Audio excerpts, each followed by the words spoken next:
आता आपण काय बघितलं, एक्स दिलाय तर व्ही काढता येईल आणि ऍक्सलरेशन काढता येईल. काय डाऊट आहे तिचा?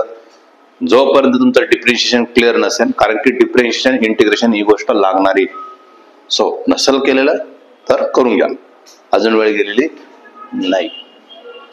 आता काय करतो आपण, मला फाइंड आउट करायचं डिस्टन्स, मला घ्यायचं डिस्टन्स, डिस्टन्स फाइंड आउट करायचं. Find the distance at a constant acceleration, at a constant acceleration. Acceleration कसं आहे माझं?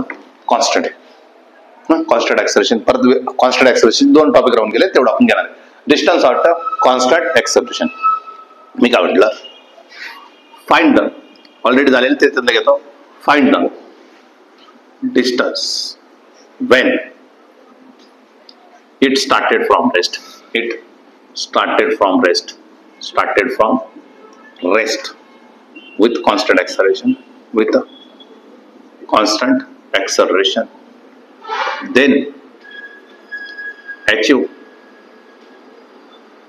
a speed of 4 meter per second. हे क्वेश्चन झालेले, फक्त एकदा घेऊन टाकतो. झालेले क्वेश्चन मी तुम्हाला सांगितलं होतं. एस काढायचं, एस साठी काय फॉर्म्युला असतो? V average into T. आठवलं का? In time 2 second. झालंय का असं क्वेश्चन? इनिशियल कसं आहे? रेस्टला आहे, मग व्ही ॲव्हरेज तर कसं काढलं तुम्ही? V plus you divide by काय? 2 इंटू काय? टी. यू किती आहे? यू किती आहे? 0 आहे. आणि व्ही किती आहे? 4 डिवाइड बाय काय? 2 इंटू काय? टी. टी किती आहे? 2 टू गेट कॅन्सल, म्हणजे किती आलं? 4 मीटर. हे फक्त एक लॉजिकली सांगण्यासाठी घेतलं होतं. पण ह्याच्यामध्ये सुद्धा असा एक क्वेश्चन येतो, त्याला म्हटलं होतं स्टॉपिंग डिस्टन्स. स्टॉपिंग डिस्टन्स आता काय फाइंड आउट करायचं आपला? स्टॉपिंग डिस्टन्स किती. आता याच्यामध्ये काय बघितलं आपण? याच्यामध्ये असं म्हणत होतो की बॉडी चालू झाली रेस्ट पासून, मग आपण काढलं, किंवा एखाद्या वेळेला शूटिंग चालू झाली. पण आता क्वेश्चन काय आहे? आता क्वेश्चन असं आहे की बॉडी काय होते? अगोदरच चालू आहे, म्हणजे त्याच्याकडे काहीतरी स्पीड आहे, आणि तो काय लावतोय? ब्रेक लावतोय, म्हणजे स्पीड काय होणार आहे? कमी होणार आहे. मग स्पीड कमी होतो, 0 होईल, आणि मग त्यांनी जिथं जाऊन तो 0 करेल तिथली व्हेलॉसिटी काढायची आपल्याला. कळालं का काय काढायचं आपल्याला? आपल्याला काढायचं काय? स्पीड काढायचं. आपल्याला काय काढायचंय? स्पीड काढायचं. लॉजिक क्लिअर आहे? म्हणजे ऍक्सलरेशन काय होत जाणार आहे? कमी होत जाईल. स्टॉपिंग डिस्टन्स मी म्हटलं, स्टॉपिंग डिस्टन्स म्हटलं तर काय? ऍक्सलरेशन कसं असणार तुमचं? निगेटिव्ह असेल, आणि व्हेलॉसिटी काय होत जाईल? डिक्रीज करत जाईल ना. व्हेलॉसिटी काय होत जाईल? डिक्रीज करत जाईल. म्हणजे मी जर विचारलं तुम्हाला इनिशियल व्हेलॉसिटी आणि फायनल व्हेलॉसिटी कोण मोठा आहे, तुम्ही म्हणशाल इनिशियल व्हेलॉसिटी मोठा आहे. फायनल व्हेलॉसिटी किती आहे, तर तुम्ही म्हणशाल फायनल व्हेलॉसिटी 0 आहे. डाऊट आहे? ही कन्सेप्ट पकडा. मग बघा, मी काय म्हटलं, आपण जवळ 3 फॉर्म्युले आहेत. याच बरोबर काय? ut plus half at square, जेव्हा टाइम आणि टाइम दिलेला असेल तर. दुसरं काय? v जोड काय? u प्लस at, जेव्हा टाइम दिला असेल. दुसरा एक फॉर्म्युला होता v स्क्वेअर जोड काय? u स्क्वेअर प्लस 2as, बरोबर की नाही? जेव्हा तुम्हाला काय दिला असेल? s दिला असेल. आता आपल्याला याच फॉर्म्युल्याचा यूज करावा लागणार आहे. याच फॉर्म्युल्याचा आपल्याला यूज करावा लागणार आहे. या फॉर्म्युला जेव्हा आपण यूज करणार आहे, तर आपल्याला असं लक्षात येतं, v ची व्हॅल्यू किती? 0 आहे ना. v ची व्हॅल्यू किती? 0 इज इक्वल टू काय? u square. प्लसच्या जागी काय ऍक्सलरेशन कसं येणार आहे? ऍक्सलरेशन काय? मायनस येणार, म्हणजे काय? Minus 2as. नाही कळालं? मग मी काय म्हटलं? u square is equal to काय? 2as. v स्क्वेअर काय? 2as. आणि ऍक्सलरेशन कसं घेऊन चाललोय आपण? कॉन्स्टंट ना. कोणतं क्वेश्चन आहे आपलं? कॉन्स्टंट ऍक्सलरेशनचं आहे. मग तुम्ही काय सांगाल? 2 कॉन्स्टंट आहे आणि हे पण कॉन्स्टंट. मग तुम्ही काय सांगाल? u square is directly proportional to the s, बरोबर की नाही? u square is directly proportional to the s, किंवा u is directly proportional to the under root of s. मग आता प्रश्न बघा, if body started with 4 meter per second, 4 meter per, खूपच छोटं झालं, मी घेतलं 16 metre per second. then find the stopping distance, then find the stopping distance when at a constant acceleration, constant acceleration.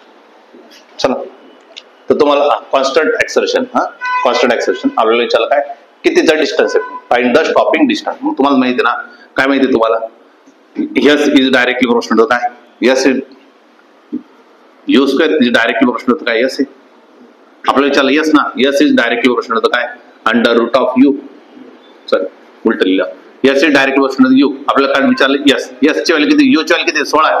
मग यस बरोबर किती येणार आहे, 16चा स्क्वेअर केला किती 256 होईल ना, 256 मीटर, सॉरी 256 मीटर, 16चा स्क्वेअर किती होतं 16 गुणिले 16 6 6 36 3 3 9 आणि किती झाले 16, किती झाले 256.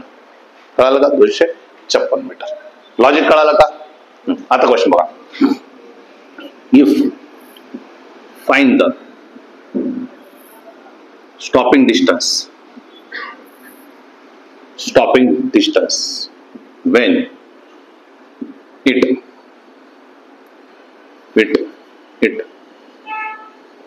travels with 8 meter per second. Another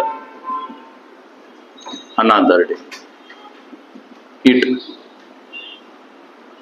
travels with 2 meter per second. It covers 4 metre. काय सांगितलं तुम्हाला, दोन कंडिशन दिले, 2 metre per second, 2 metre 8 metre per second. 2 metre per सेकंडला किती मीटर केलं 4 मीटर, तर 8 मीटर पर सेकंडला किती होईल, स्टॉपिंग डिस्टन्स विचारलाय ना. मग तुम्ही काय विचार, u square is directly proportional to काय, यस. मग तुम्ही काय u1 अपॉन u2 त्याचा काय ब्रॅकेट स्क्वेअर विचारलं, काय तुम्हाला विचारलं याचा डिफरन्स ना, म्हणजे काय s1 अपॉन s2. ठीक आहे. चला u1 कितीला आहे, स्टार्टिंगला किती आहे, स्टार्टिंगला 8 आहे, नंतर किती झालेलं आहे, नंतर दुसऱ्या वेळेस काय 2 आहे, त्याचा काय करायचं आहे स्क्वेअर आहे, बेग चौक 8. s1 माहिती आहे का आपल्याला, ते s1च काढायचं आहे, पहिलेच कंडिशन काढायचं ना s1. मग s2 तुम्हाला दिलेलं आहे, s2 किती दिलाय 4. मग किती झालं तुमचं 4चा स्क्वेअर केला किती झाला 16 इज इक्वल टू काय s1 upon 4, therefore s1 is equal काय 64. हे लॉजिक कळालं का, s1 इज इक्वल काय 64 मीटर. आणि हे माहित पण पाहिजे ना, जर स्पीड जर जास्त असेल तर अंतर पण काय करेल, ब्रेक जर लावला तर जास्त अंतर चालेल ना. येस तर म्हणताय 2 मीटरला 4 मीटर चाललंय, तर 8 मीटर पर जो स्पीड तर वाढलेला आहे, तर ब्रेक लावला तर त्याला थांबायला तर जास्त डिस्टन्स कव्हर करेल, जास्त वेळ पण लागेल आणि जास्त डिस्टन्स पण लागेल, जास्त डिस्टन्स कव्हर करून घे.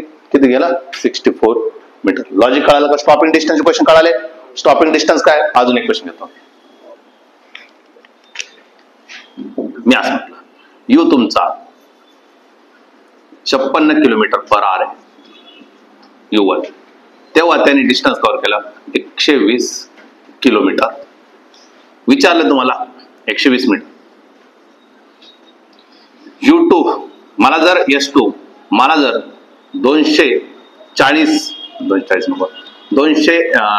560 मीटर जर कव्हर करायचं असेल तर माझा U2 किती असला पाहिजे. क्वेश्चन कळाला का, क्वेश्चन कळाला का.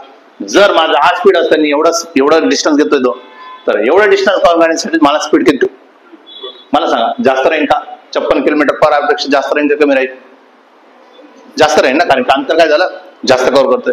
आता मला पहिली गोष्ट, इथं काय मीटर दिले, इथं काय दिले मीटर, आणि इथं काय दिले शिकवले तुम्हाला kilometre per hour meter per second करायला.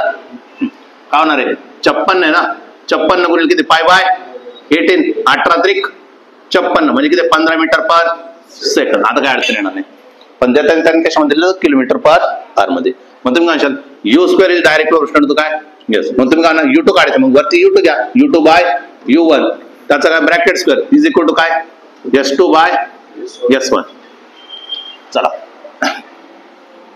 U2 किती आहे, U2च काढायचं आपल्याला, आणि U1 किती आहे, U1 किती आहे 15 आहे, आणि त्याचं काय करायचं आहे स्क्वेअर. S2 किती आहे 560 आणि किती आहे 120.